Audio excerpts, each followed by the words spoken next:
I'm so glad you're here. Welcome to the 22nd Friedman Lecture and Awards event. My name's Nancy Morrow Howell. I am the director of the Harvey A. Friedman Center for Aging. I had that honor, and I also am on the faculty at the Brown School of Social Work. I'd like to acknowledge colleagues who have worked hard all year and helped put this together. There's Sophie Mock up there. There's Emily Hickner up there. Here's Natalie Galusha and Michelle Dinman. Looks like she's stuck out front for a while. So thank you to my colleagues at the Center for Aging and the Institute of Public Health for all of this work. In fact, here are sponsors of this event, the Center for Aging, and which is in the Institute, which is one of the centers of the Institute for Public Health. And I'd like to acknowledge Leah Kemper, who's the Associate Director, and Dr. Bill Powderly, who directs the Institute for Public Health. Thank you for being here. Also recognize the Foundation for Barnes-Jewish Hospital. They steward two very important funds of ours, the Harvey A. and Doris May Hacker Friedman Fund and the Aileen and Meyer Kopolow Fund for Geriatric Psychiatry and Neurology. We are in St. Louis, the ancestral and unceded territory of the Illini Confederacy, Osage Nation, and Missouri tribe. We honor and express gratitude for the people on this land before us. We also need to thank the Friedman family. The late Harvey A. and Doris May Hacker Friedman, pictured here, were instrumental in their vision and their original endowment to start the Center for Aging. Two family members represent the family, Leslie Friedman, who is on the West Coast, and Lynn Hamilton, who is here today to help us with our awards. So thank you. Thank you to the Friedman family.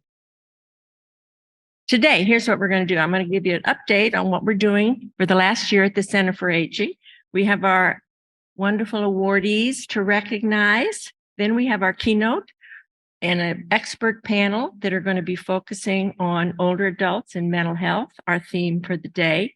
We'll have time for question and answers from you all and some discussion. So I'm going to move to a brief overview of what we're doing at the center. I hope you've accessed our website. We're trying to fill it with resources for us to use as we teach, as we need help ourselves, as we want to share information with family members. So we have a lot of interesting things. We have a series of issue briefs, and maybe you saw some of them on the front desk. They are all downloadable and electronic on our website. There's an example of one that's preventing, delaying, managing chronic condition. And there's a list of some of the topics. We continue to grow it. They're short. They're summaries of what we know and resources that relate to the topic. We'll be adding one on caregiving in the next couple of weeks. So please take advantage of that resource.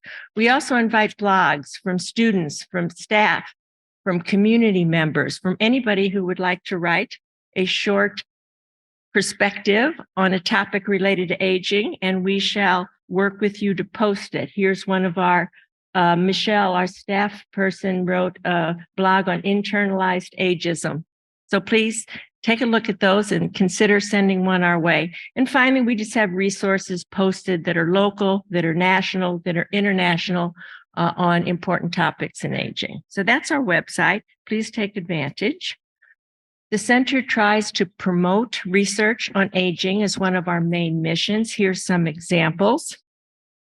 We have 12 undergraduate students coming, I think, for our 4th Summer Research Institute.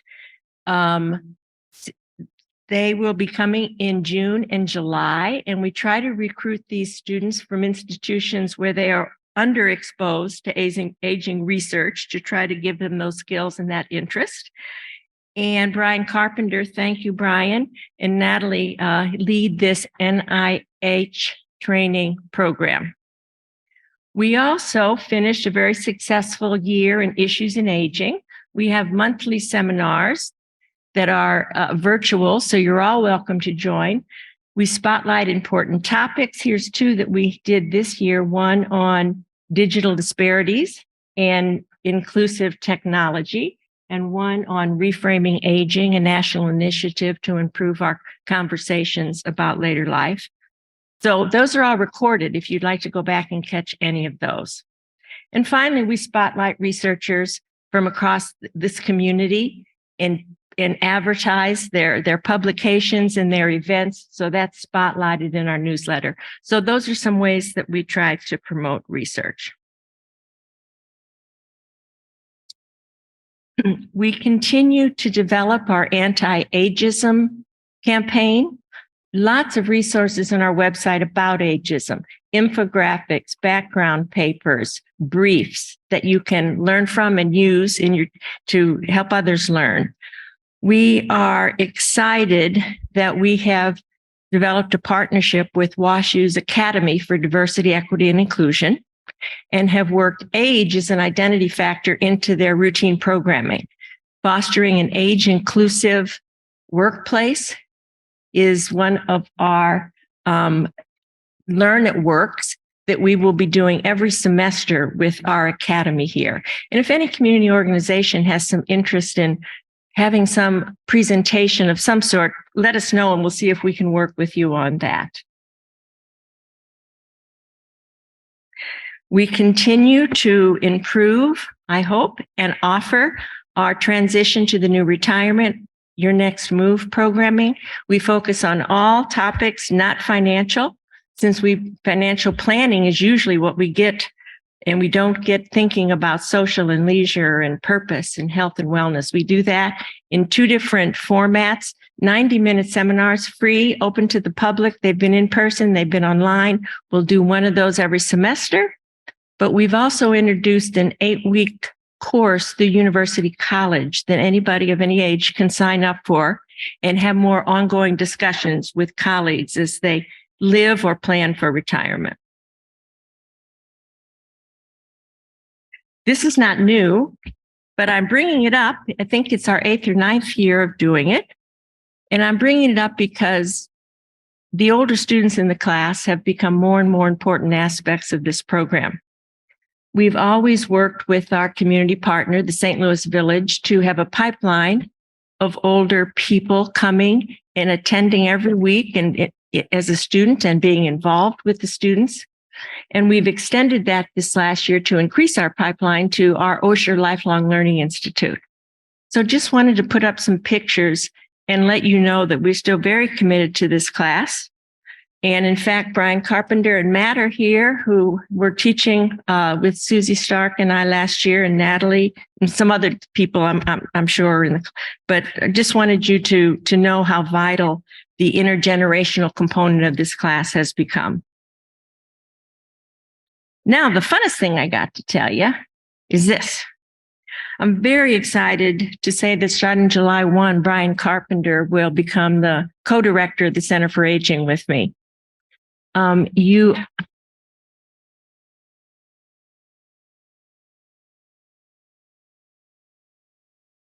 Most of you know Brian. He's a professor of psychology and brain sciences.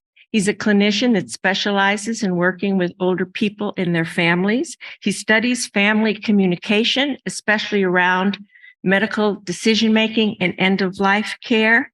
He's a cherished mentor. He's a fabulous teacher. Thanks heavens I get to teach with him. And I'm so looking forward to having his energy and vision as we move the center forward. One of the things we want to do is to align the work of the center more closely with the university's strategic plan that has to do with academic excellence, community engagement, international focus, equity, diversity, and inclusion. We want to improve all the aspects of our programming with the university's plan. And one of our first steps to do that is we've appointed and met with constituted an executive committee on this campus, and you can see the multidisciplinary nature of this committee. They will begin advising us, and Brian will be joining us this summer when he's off sabbatical. And we hope to craft the next chapter of the Center for Aging. Brian, thank you.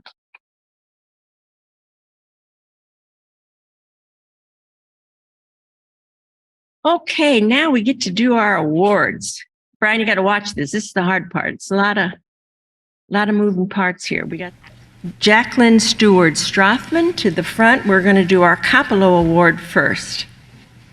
The Kopolow Award, awardees are nominated for their outstanding contributions to the care of older adults through direct patient care and research. This award is supported by the Foundation for Barnes-Jewish Hospital, hence Jacqueline representing the foundation, and the fund is the Arlene and Meyer Kopolow Funds for Geriatric Psychiatry and Neurology. It's my great pleasure to tell you that the 2023 Kopolow Award winner is Beth Prusaszcyk. Beth is going to, thank you, Beth.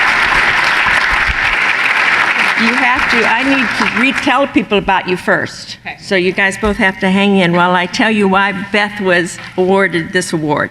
Beth deserves this recognition because of her contributions to the service of older adults as a researcher and educator at the Department of Internal Medicine at our medical school. She's a faculty member at the Institute of Informatics and a faculty scholar at the Institute of Public Health. Beth got her doctorate and her MSW from the Brown School of Social Work. Her dissertation focused on transitional care for dementia patients out of acute settings. She then headed to Vanderbilt for a postdoc, the medical school there, before we got her back to WashU. She was selected as a John A. Hartford Foundation Health and Aging Policy Fellow, and she continues her work on improving care for people with dementia. She's currently funded by a Career Development Award from the National Institute on Aging titled Improving Alzheimer's Disease and Related Dementia Care in Rural Areas. The goal of this work is to improve communication and coordination of social service providers with caregivers and older adults in rural areas with dementia. She's working with Missouri and Illinois Alzheimer's Association. So Beth is developing such an important scholarly agenda, doing it so well, and we're very glad she's being recognized with this award.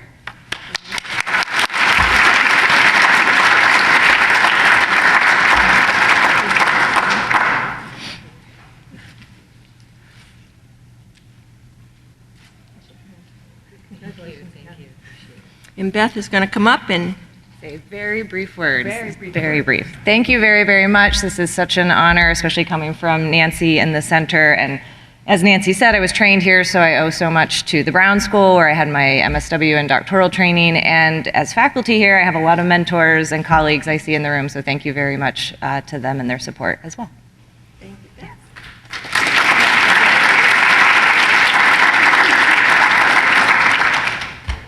I invite Lynn to come down.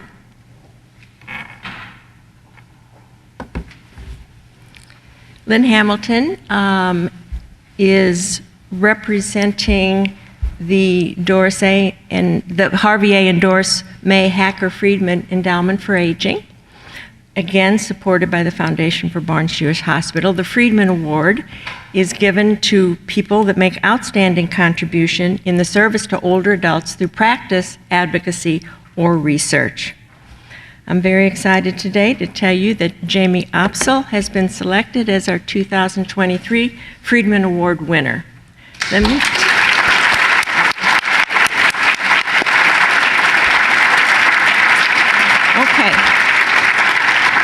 Let me tell you a little bit about Jamie. I'll let you all do that first. Jamie, after getting her graduate degree in gerontology from the University of Missouri St. Louis, Jamie has been steadfastly committed to serving and advocating for older adults. She has an impressive list of contributions. It's hard for me to know where to start and finish, so I'm just going to tell you a couple of things. Jamie directs the St. Louis Senior Fund, but before that, she was the spokesperson for a coalition of citizens and organizations that got the senior tax levy on the ballot in 3 different areas: St. Louis City, County, and St. Charles County. The fund, the tax levy ultimately passed in St. Louis City, so now Jamie directs the distribution of these public monies to meet the needs of older adults and their families in this community. But the good news is she's not done with St. Charles and St. Louis County yet, so is working again to get the tax levy on these ballots. Her nominator pointed out that Jamie has many times found herself to be one of the few professionals in the room that prioritizes older adults. No matter the work setting, Jamie has never hesitated to advocate for and support older adults. When Jamie identifies an opportunity to better serve older adults, she doesn't lose focus and is very tenacious in that. As an example, a recent example, Jamie explored the feasibility and obtained funding to form a statewide aging advocacy coalition. So now the state of Missouri has a Missouri Council on Aging. The current efforts include hiring an executive director, implementing a statewide board, updating the Missouri Senior Report, and regular calls to encourage legislative action. So as you can see, Jamie's energy for improving the lives of all of us as we age is endless, and we're honored that she's receiving this award today.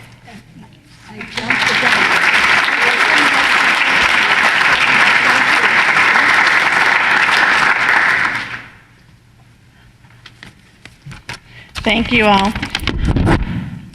First, I want to thank the Harvey A. Friedman Center for Aging, the Institute of Public Health at Washington University, and the Friedman family for this award. I am so grateful that this center exists to amplify and advance issues in the field of aging. When I entered graduate school in 1990, I had the luxury of being able to choose from many local universities that offered programs in gerontology. Today, most of these programs have closed, but because of people like Dr. Nancy Morrill-Howe and the Friedman Center's leadership, there continues to be the superb resource to prepare our future leaders in the aging network. So thank you. It is an honor to be placed in such distinguished ranks of those past honorees, some of whom are here today, including Dr. Marla Bergweiger and David Sikora. Some have been colleagues at one time or another, and all of whom have made important contributions in our community. I am honored to consider many of them my friends. I love working in the aging field. I have worked in many roles supporting older adults over my career, but none as important as my role as the executive director of the St. Louis City Senior Fund. It brings me great satisfaction to know that the work we do every day has a positive impact on older adults and their families in our community. And as with any achievement, I didn't do this on my own. So I want to give special thanks to my family. Michael and Jackie, my sister and my husband are here today for their support and love over the years. They support me whether I drag them to attending a senior center fundraiser or getting out there to advocate on Proposition S to get it passed. Thanks to the many colleagues who have collaborated and inspired me over the years. And special thanks to Stephanie Herbers and Katie Keller, who nominated me. I enjoy working with such passionate people who are committed to their work and who are excellent professionals in the field. Thanks to the St. Louis City Senior Fund Board, many of them are here today. Bill Seedoff, Sister Mary Ann Nessel, and Carl Wilson. Here we are, there they are. Thank you for your guidance and your leadership over the years. And thanks to my team again, Stephanie and Katie, for their dedicated effort. Our work at the Senior Fund continues, but what we have accomplished together has made a difference in hundreds of people's lives. And as we move forward together, the continued impact will be felt throughout the community of the city of St. Louis and hopefully beyond to St. Louis County and other counties in our region. Thank you again for this recognition and honor.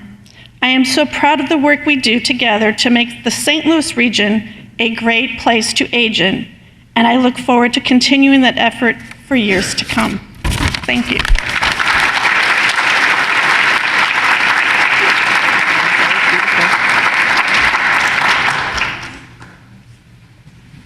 Thank you, Jamie. Okay, now we get to do something different and equally fun. The presentation of the Mark S. Wrighton Graduate Student Research Award on Aging. This award was established 4 years ago. It's also supported by the Friedman Endowment for Aging. This award recognizes doctoral students from any program on campus on any topic on aging. They are chosen by competing in a 3-minute thesis competition. That is an internationally protocolized competition for presenting graduate research where the student has 1 slide and 3 minutes to tell people about their work. We held such a competition and we have picked our winners for this year. And here they are, and you're going to get to hear their 3-minute thesis. Jun-Uk Kong and Hannah Wilkes are here, and they're going to come up. And Jung's going to come first, and you're going to see their award-winning program. Jung? All right. Good morning, everyone. So in the US, more than 800,000 patients suffer from stroke every year. And the risk is especially higher for adults who are older than 60s. So stroke patients often have difficulties in interacting with their space, such as in that example that you show in the upper left corner, they're having trouble in drawing the half of the clock and half of the flower. And they also have difficulties in eye-hand coordination, such as reaching for the pen held by the physician. So for my thesis project, I studied how the brain processes eye-hand coordination. To answer this question, we work with monkeys in the lab. So we let them play video games in the lab. So now we are looking at the lower left corner. So we call this a look and reach video games.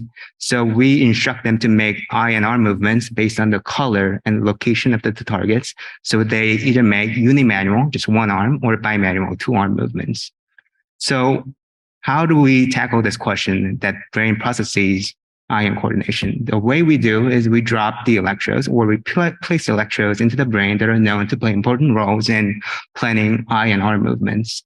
So those purple and blue areas are our main targets, and then we drop electrodes there, and then we listen to those cells. And so we record their electrical activities while the monkey's performing those eye-hand coordination tasks.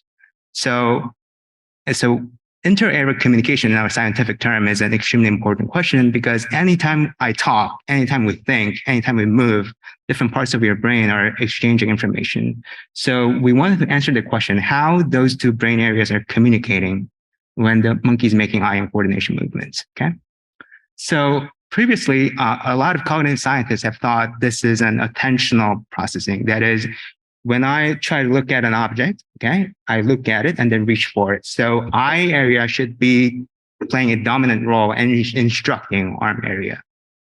However, what we found is exactly the opposite. We found that arm area is playing the dominant role and is instructing eye area about where the target is so that the eye area can plan eye movements. So how can this finding in basic science can be helpful for patients, especially older adults who are suffering from strokes? So now we are on the upper right corner. So this is an example of a clinical trial from Dr. Eric Lenze, a neurosurgeon here at WashU. So the group developed a system called IPSI Hand that enables rehabilitation of stroke patients who had difficulties in coordinating movements. And on the lower right, now we are seeing a real patient, Mr. Forrest, a stroke patient here in St. Louis, who suffered from stroke, but thanks to that technology that was synergized with basic science and clinical studies, he was able to enjoy what we love, fishing in St. Louis. So yeah, with that, I'd be happy to take questions, and I'm thankful for this opportunity to the organizer.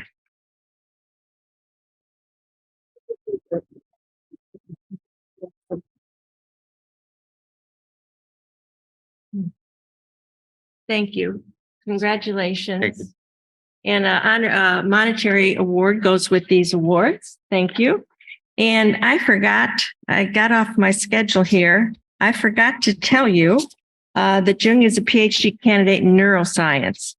He is working with Dr. Lawrence Snyder at the School of Medicine, and he studies hand-eye coordination to improve rehab strategies for stroke patients. Thank you for that work. And they were judged on their ability to tell a lay audience about sometimes very complicated work and to portray it in a simple way that we can all understand as well. So thank you for that work. Now you get to see Hannah. Hannah, come on up. Hannah Wilkes is a PhD candidate in psychology and brain science, working with Dr. Jason Hassenstab to develop technologies via smartphone to assess Alzheimer's disease. You ready? Right. Well, thank you. Detecting the earliest stages of Alzheimer's disease is difficult. The cognitive tests that are typically administered in a doctor's office were designed to detect the more significant changes in cognition that sometimes occur, but they were not designed to detect the earliest stages of Alzheimer's disease. Meanwhile, comprehensive cognitive tests that are typically administered by psychologists are costly and burdensome, requiring transportation to the clinic and even the time to do so. For logistic purposes, these cognitive tests are also administered within one day. Because cognition is variable from day to day and even from moment to moment, we can imagine why this might be problematic.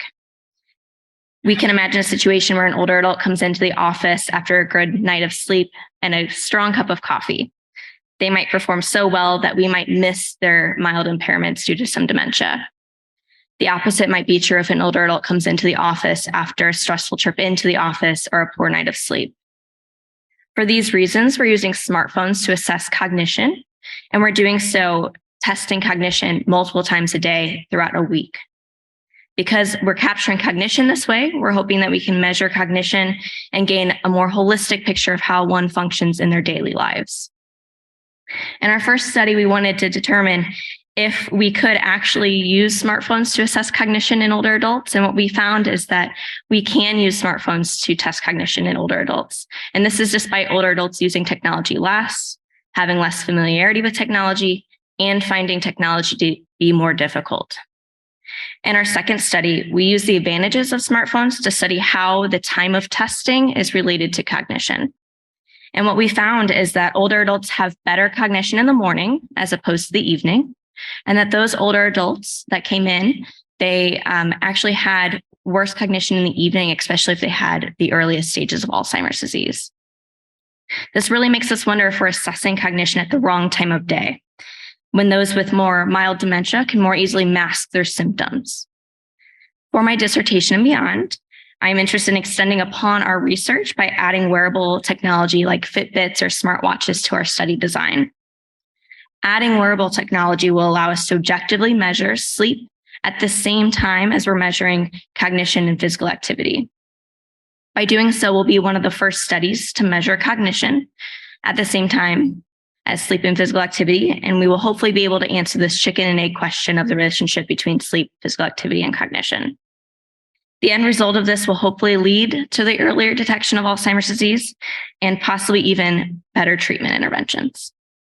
I would like to conclude by thanking you for your time this morning for this award. And of course, all of my co-authors and staff at the Knight Alzheimer's Disease Research Center, my mentor, Dr. Jason Hassenstab, the National Institute of Aging for their funding, and all of our participants who dedicated their time to advancing Alzheimer's research. Okay, thank you. Thank you.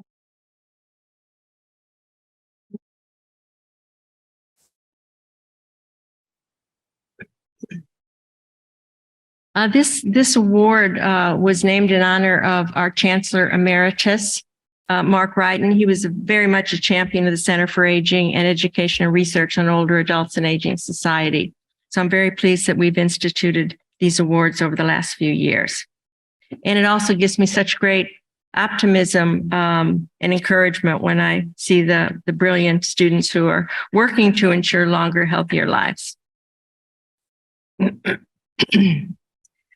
Okay, I am now going to introduce our keynote speaker, and we're going to move on to the content of today's lecture.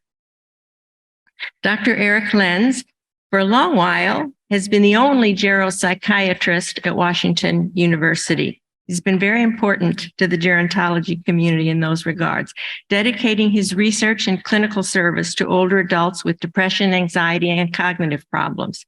He has become a widely recognized expert on clinical trials to test interventions. and he has focused on interventions from medications to mindfulness, and his work has garnered much support from the National Institutes of Health. Dr. Lenze received his MD here at WashU. He is the director of the Healthy Mind Lab, the director of ICTS's Mobile Health Research Corps. He holds the Wallace and Lucille Renard Professor of Psychiatry, but most importantly, he is now the head of the Department of Psychiatry at Washington University. So good for all of us gerontologists that our head of psychiatry is a geropsychiatrist. So I'm very pleased that Dr. Lenze is going to address you and teach us some things today. When he's done, please store up some questions because we'll have some time for Q&A. Eric?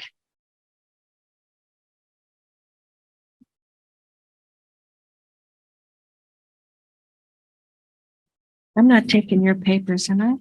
Nope. That's all you got. You are not. Okay. Thanks. Thank you, Nancy, for that warm welcome. And I really was excited to hear about your, Jung and Hannah, your talks this morning and your great research. The next generation is just critical for everything we do. And Hannah, I had my coffee and my good night's sleep. You're going to have to assess my cognition during this. I also wanted to thank, many long-time and actually more recent colleagues, supporters in the audience. So nice to see friendly faces, but particularly honored to have study participants and people I've been really happy to help provide care to in the audience as well. Right, this is my disclosure of interest. So let's start with reminding ourselves. I think we know this, but preaching to the choir here, but the importance of treating mental illness in older adults. On the one hand, the opportunity to relieve major negative impacts of mental illness, suffering, depleted well-being, risk of suicide on the mental or psychological side, accelerated aging, cognitive decline, functional decline, maybe on the more brain or physiologic side, but also to face challenges in treatment every day, finding an effective treatment, dealing with co-occurring cognitive and medical problems, and in my field, avoiding harms from medications. So I'm going to start with some just real basic principles of treatment as I was taught decades ago when I got into the field and remain true today. Real basic, if you're going into treatment of mental illness in older adults, reminders. First, the use of measurement-based care. This is the PHQ-9, or actually I'm somewhat embarrassed, it's the PHQ-8 with the suicide item removed. But this is a simple measure. This is what we're talking about when we say measurement-based care. It's identifying when your patients are better and or when they need more treatment. This is a scale that we use at every initial and follow-up visit in my clinic.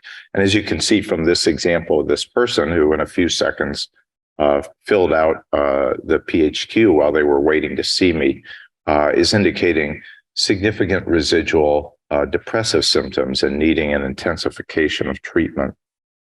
A basic principle, which you'd think would need to, why does it even need to go discussed? Because it's not widely used. Similarly, psychosocial strategies, they work for older adults. Both on the left, more formalized psychotherapy. This is a clinician guide written by a local expert, Ann Steffens, with some national colleagues on using cognitive behavioral therapy to treat older adults with depression. But let's remember on the right is a reminder that self-help or guided self-help are excellent strategies, psychosocial strategies for older adults. And I would say highly underutilized. And then antidepressants work. And for forever, our mantra has been find a medication that's safe and easy to use and treat your older adults with depression. And then use a care algorithm for depression. which for some number of years has looked like this. There's actually a lot of optimism in the treatment of depression in older adults. A first-line treatment in SSRI, which is, if you choose the right one, going to be typically safe, well-tolerated, and free of drug interactions, has a chance of remission of greater than 50%. In my field, pretty good odds. If that doesn't work, going to a second-line treatment still has pretty good odds, about 47% chance of remission. Of course, the now what applies to third line and beyond. I'll get to that in just a second with some of our new research. But that's been the case for years, decades. What's changed is this. America is getting older, but older adults in America are getting older. What I mean by that is we're not just seeing demographic changes as the baby boomer generation, that huge demographic group has firmly moved into older age and producing a large population of older adults. But the number of older adults who are 75 and up, or even 85 and up, that is, who are living longer in spite of significant medical illnesses and other illnesses, is increasing. And so what that means, what those of us who practice know from our daily practice, is that the complexity of our patients and the complexity of the mental health issues is increasing. So what do I mean by complexity? I'm going to go back to 1993. Why 93? Because it was 30 years ago, so a nice round number. It's also the year that I chose to go into psychiatry, so it's fitting. And Young and Hannah, if you're in the field for 30 years, they'll give you 30 minutes instead of just 3 to talk. So, and this is what geriatric mental health was sort of like 30 years ago.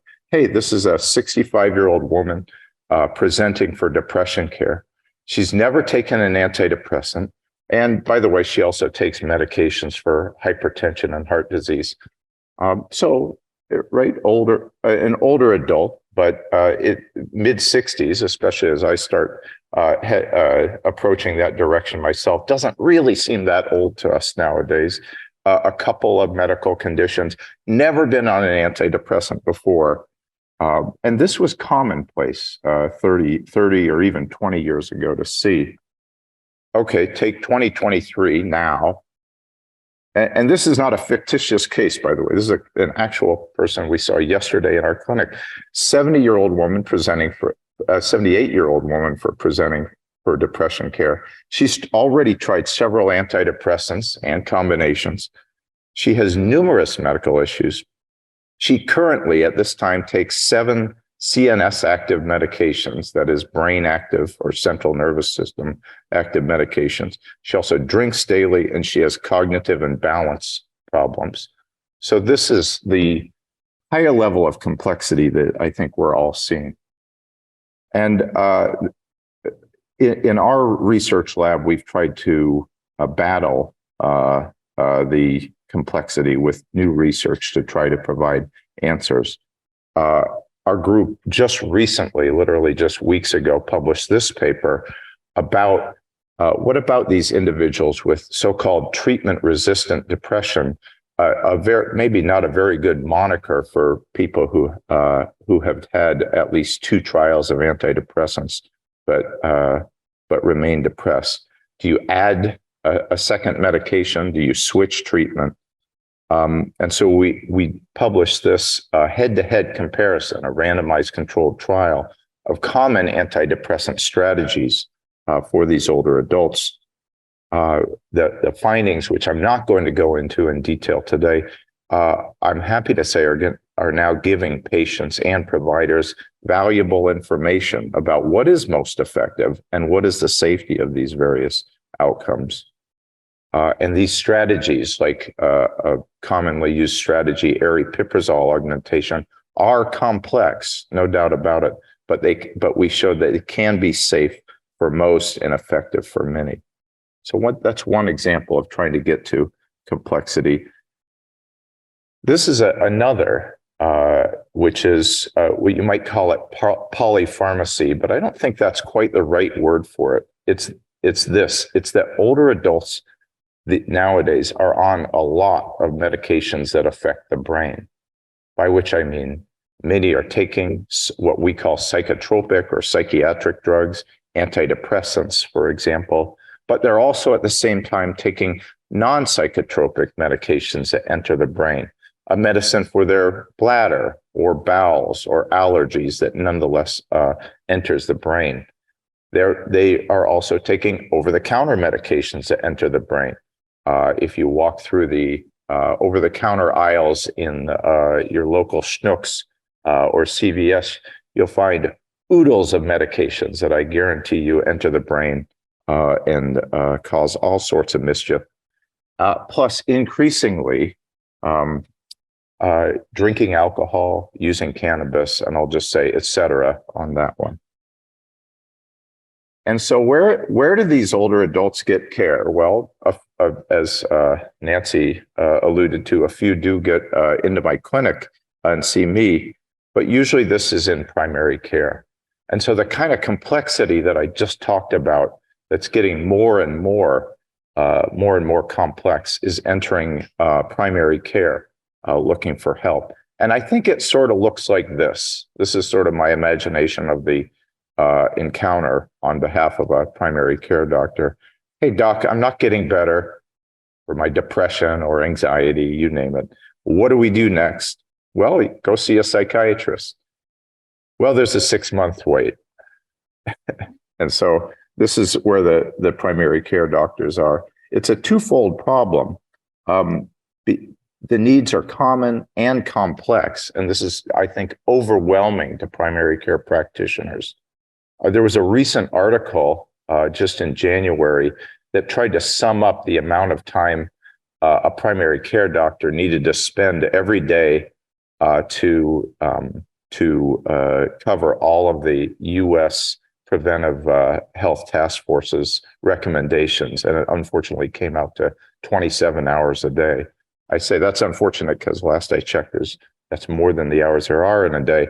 But we looked at within that, what was the amount of time expected for a primary care doctor if they just provided routine recommended mental health care in primary care, including alcohol and substance use screening, counseling, depression and anxiety screening and care, increasingly important violence and abuse screening and counseling. We came up to 7.1 hours per day, which again is pretty close to an 8-hour day right there. With team-based care, which some of my colleagues will be talking about later, fortunately that goes down somewhat. But if you're already asking primary care doctors to spend 7.1 hours out of their day to provide just routine mental health care, where does that complex geriatric patient with mental health, cognitive balance, polypharmacy concerns end up? And we did my scientific colleagues and I did a survey study of primary care doctors across North America and asked them to tell us about the challenges of providing mental health care for older adults with depression. And boy, did they. They described what was basically a broken mental health system, a system of care that was difficult for their patients to access and navigate, and difficult for them with some of the barriers described here. I think that the most memorable quote was one doctor saying, "Referring my patients to mental health is one of the most taxing things in my job." And you might then say, Eric, you're head of psychiatry. What are you doing about it? In fact, what are you what's going on with you psychiatrists? Why aren't you, why haven't you fixed that? So this is what a mental health crisis looks like in the US. It's a combination of several issues that are interacting. One is a low supply of psychiatrists and therapists. And folks, that's not going to be getting better in the next 10 years. In fact, as 40% of my profession being in their 60s is either heading towards retirement or thinking about it, I think what we'll probably see is a reducing supply of psychiatrists on the horizon. And I think likewise with therapists, what we've seen in terms of COVID over the last 3 years, when all of a sudden what you think, God, why is it so hard to get in to see a therapist? Part of it is that therapists who are heading near retirement age suddenly said, that's it, I'm retiring now. And a crisis of supply got worse quickly. As I said, primary care providers are getting then overwhelmed because of both time and complexity with the behavioral health needs of their patients, particularly older adults. High need patients are then slipping through the cracks because they can't get prompt outpatient care. And families are facing major structural barriers obtaining care for their loved ones. This is a national problem. It's certainly a local problem, but it's a national problem. The White House report on mental health research priorities just came out in February. I would recommend anyone in the field, researcher or budding researcher, take a look at it. I actually found it quite readable and even inspiring. But they indicated what a national problem access is. They said one of the key things we need to research, and if you need to research something, that means you don't know the answer yet, is care delivery approaches that increase system capacity and improve care access without reducing quality and outcomes. We're going to hear from our panelists today some innovative ideas, and I'm excited to hear about this. I'm going to tell you now about our ideas in WashU psychiatry. We think a solution is actually integrated mental health care. What do I mean by integrated? I mean that in two ways. One is the various pieces of mental health care, the 3 steps that I'm showing you here, need to be integrated with navigation so a patient gets to the right place for the right patient. Patient 1, you need high intensity care right now. We need to try to head off a hospitalization or worse. So intensive outpatient or partial hospitalization programs for the most urgent and complex patients. Patient number 2, you are that 78-year-old older adult with depression that is very hard to treat, who's on 7 medications. You need to see a psychiatrist, and you probably need to see a therapist as well for depression care, for counseling about your drinking. You need to get to tertiary psychiatry and see psychiatrists and therapists. But most patients probably need to stay in primary care for their care. And how could that be when I just told you how complex it is and overwhelming for patients? Well, our model is to use collaborative care for both care and prevention in the primary care setting, adding tools in the form of care managers and consulting psychiatrists so patients get good mental health care while staying in primary care. So what does that look like? I think a lot of people, have you all heard of collaborative care? Who here, I'm going to do the arm raising thing and test your coffee use, I guess. Who here has heard of collaborative care? Okay, like almost ever. Now, I'm not going to ask you to actually do it, but who here thinks that they could define collaborative care? Okay, there's a difference here, and so I'm going to explain this model of collaborative care. Collaborative care in primary care is basically adding tools in the form of essentially people and expertise into the primary care setting. So who are those individuals? A key person is a care manager. Okay, this is usually an MSW, but it could be another licensed counselor, nurse practitioner, physician assistant. And they're embedded in the primary care practice. They are either physically or virtually, they're at the side of the primary care providers. where they are providing evidence-based screening and management. They're doing outcome measurement with useful tools like the PHQ-9 I showed you.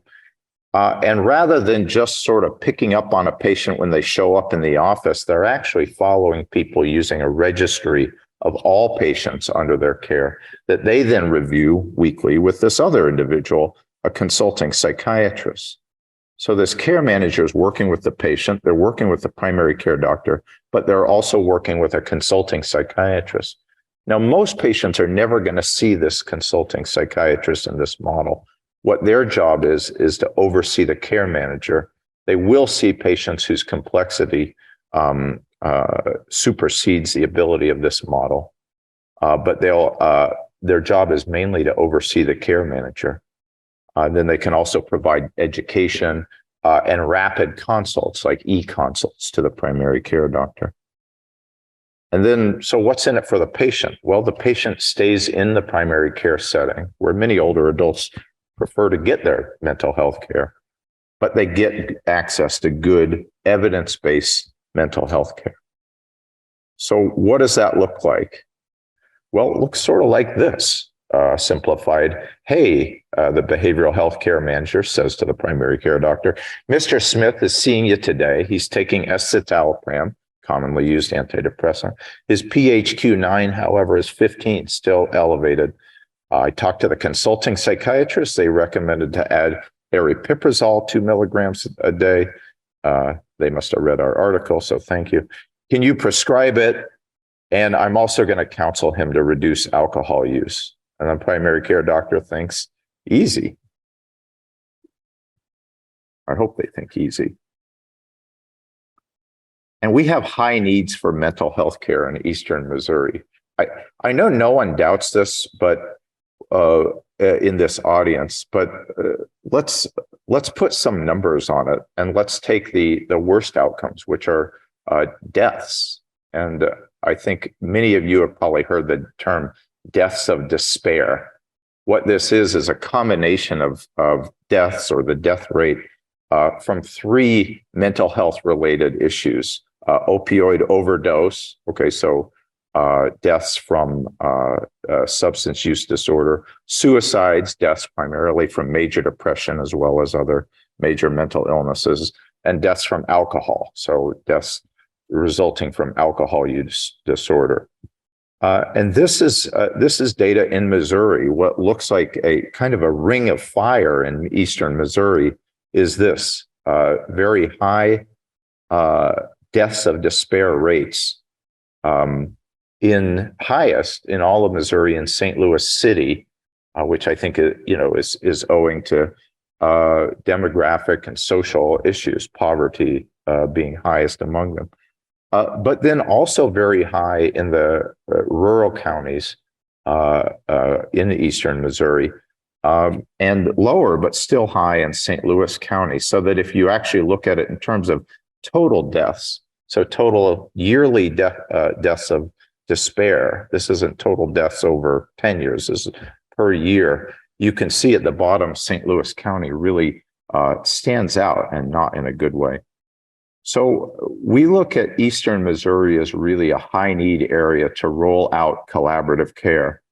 And I'm going to put in one other plug on collaborative care, which is from an implementation standpoint. Now, I'm not an implementation scientist, but I think that ideal implementation is when you can start small and then scale up in a modular way. And collaborative care is ideal. You can build collaborative care across an entire region, or even an entire state or half of a state, one practice at a time. You start with a learning site, one primary care practice, just one, and you initially implement collaborative care. And then once you feel that you know what you're doing, you spread that to some early adopter sites as you gradually scale up to an entire system.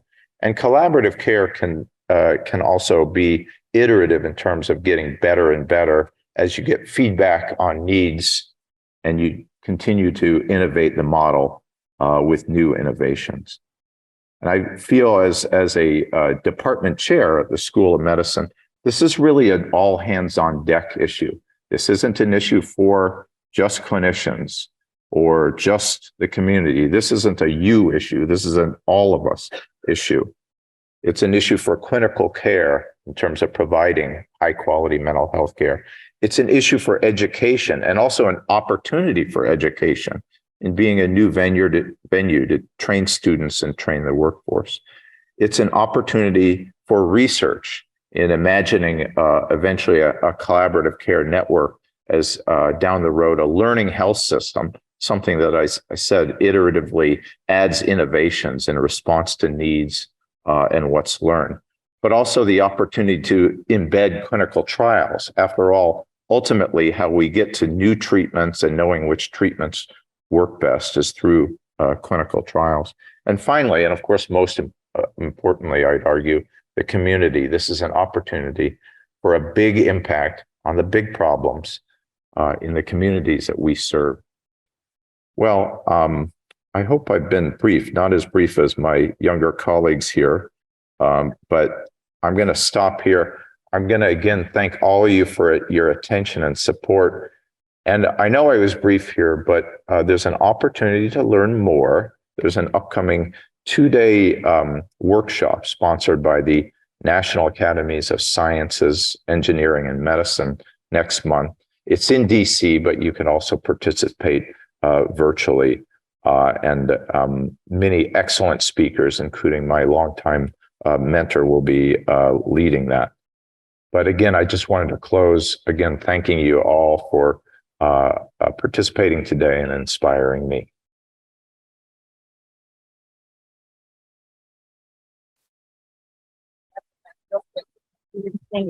Thank you, Dr. Lenze. We now have time for Q&A. Couple of things. One, if you can, here's a mic right here so that people can see and hear the questions better. If that doesn't work for you, hold up your program in your hand and Emily will be running a mic. And also, when you speak, introduce yourself so Eric knows who he's engaging with. And with that, I'm going to turn it over to some time for Q&A. My name is Consuelo Maturana. I am a licensed professional counselor and also a master's in gerontology. I love your presentation, but there is something that we did not address: insurance payment. How are we going to deal with this awesome model for them to pay for, and so we can implement it? Thank you.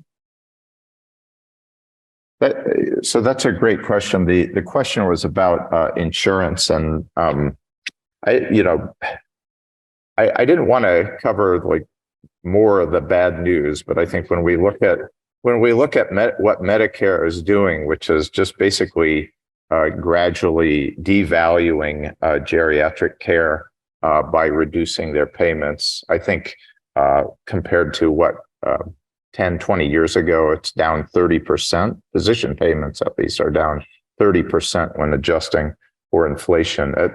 At some point, when does Medicare become the new Medicaid, frankly, in terms of that? Something that's unsustainable for those of us who do fee for service. But how can you support a model like I described, like collaborative care? Fortunately, there have been some advances there. Medicare and most major commercial insurances will now cover collaborative care services. And that happened just in the last few years. In other words, if you're a care manager in a primary care practice, then that you and that practice can bill not only for your say psychotherapy, or if you're also a nurse practitioner, evaluation and management services, but can actually bill for the collaborative care practices as well. And some places, I'm not sure when we'll get there at WashU, but some places have managed to at least make that revenue neutral. Okay, so they've been able to provide collaborative care without losing money. Hello. My name is Edmund Acosta, and Dr. Lenze, thank you very much for having had me as part of your MEDEX program. I was in your about approximately 8 years ago. 8 years ago, I signed up and found myself in the second batch, and it was for a 3-year duration. And now I'm still in the MEDEX extension programs. So those things have been very, very helpful to me, especially the medical part. Now, I also want to thank you about bring to my attention collaborative care and teaming as for mental health. Last June or July, I was diagnosed as early Alzheimer's, indications of early Alzheimer's. And since that time, I have been in a research program headed by Dr. Carr and Cassandra, and get to meet with them every 3 or 4 months. And to me, I'm seeing the beginnings of the education part.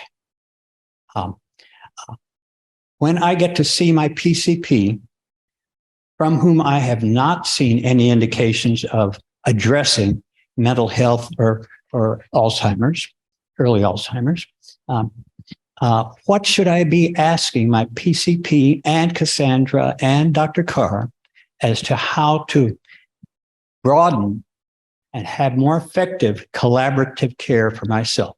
Speech therapy has been very helpful, surprisingly to me, how self-help got very much improved by my association with speech therapy.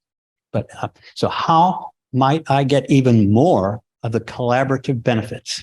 Mm-hmm. Thank you, and I appreciate your participation, your longstanding participation in research. Just as a comment that none of what we talk about in terms of research advances in the field would even be possible without people who are willing to, give their time and effort to participate in research studies. So I thank you on a lot of our behalfs in the room. As far as collaborative care or collaborations in general among multiple team members, medical team members for someone with Alzheimer's disease, I think this is really exactly the kind of innovation that we need to fit into the primary care setting. There's new treatments, right, for Alzheimer's disease coming rapidly down the pike with hopefully more to follow. And these treatments are going to be, in my view, very complex themselves in terms of who's going to benefit the most, who ought to get these, for whom are they safe, and how do we even match patients to treatments. It's not clear to me how primary care doctors themselves, without a significant assist from the geriatric field, is going to be able to accomplish that. Maybe we'll be able to talk about that some at the panel session. It sounds like you, however, are in a good place because your care is being coordinated with geriatric specialists. My name is Forrest Miller. I am also in your MEDEX program. I signed up for life, by the way. So I'll be seeing a lot of you. But I do have a couple. First of all, I'd like to say that I've been doing this now for, I guess, 8 years. And, it's helped me operate my life, my business, my kids, everything. So just without drugs, just with interaction and doing all of our studies and our little things you make us do, like clean up our house and all that stuff. But anyway, a couple questions. First question is, I see in television all these people selling these over-the-counter drugs and over-the-counter sleeping pills. There's a new one that Governor Huckabee came out with. And What about all that stuff? Who's watching, making sure that stuff works? I mean, does it work? I mean, Yeah, that's, I think this issue of just an increasing amount of medications, both prescribed medications, many through your direct to consumer ads, but over-the-counter medications and then supplements, which are, not even governed by the FDA. So you never know if that, brain boosting supplement you get, is actually a real thing, or I don't know, a bunch of radish powder that's been ground up into a capsule, so not, anyone who's a fan of radishes, I am too, but I don't really think they're brain boosters, but, so what do you do about that? And I think that's exactly the kind of complexity that we're seeing more and more of over time. When I went into geriatric psychiatry a few years ago, decades ago now, it was not, it was very atypical for me to not only have to look at a list of medications, but then have to ask in depth, okay, what supplements are you taking? And could you be, are you sure that's, could you maybe bring your bag of all the stuff that you have so we look at everything? And what else? What about cannabis? No, that's not healthy for you. It's not actually good for your brain, et cetera. And so things, exactly my point, things have gotten more and more complex over time, which I would argue means more and more we need these models where we can get the geriatric expertise into settings like primary care to help answer your questions. In the meantime, by the way, there's ChatGPT.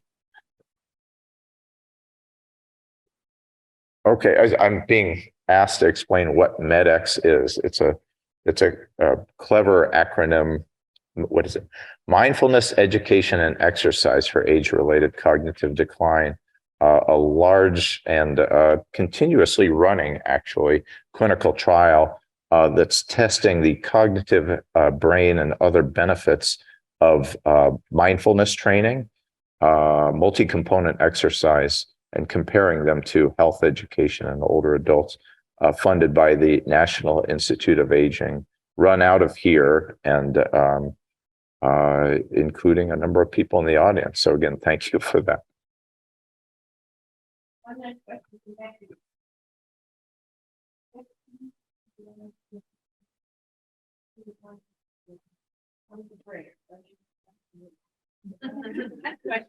Before we break. Short for this. Hi, Eric. I'm Becky Fearberg, and I just want to, I'm retired now from the Knight Alzheimer's Disease Research Center, but that's why I'm not getting referrals from you anymore. Okay. That's right. That's right. I mean, I just want to thank you for all the help you've given me in the past as a social worker. But the question I have is, can you comment on what this collaborative model might look like in a rural community? Because we're so lucky. I live in Los Angeles now, and, St. Louis, Los Angeles, we're so lucky to have all these services right in our back pockets. But how would that look in a rural community? That is a great question. I swear I did not plant that. This is a super good question. If I would have one word answer for that, I'd say telemedicine. For those of you not in mental health, who are learning about mental health, I would say one of the most transformative and positively transformative things about our field occurred as an accident of the pandemic, which was 3 years ago, almost to the date, when we were forced to go from a 1% to a 100% telemedicine field, and realized once we were dragged into it that, it actually works pretty well. And when I was performing, doing psychiatric care with patients, they and their families, and they were wherever they were, in spread throughout the state or the country, and thinking, hey, this is actually working pretty well. That's a lesson I think the field has learned. And I think that's really important for rural mental health. and a telecollaborative care model, I think should work really well for those rural communities that I talked about. So thank you, Becky. Great to see you.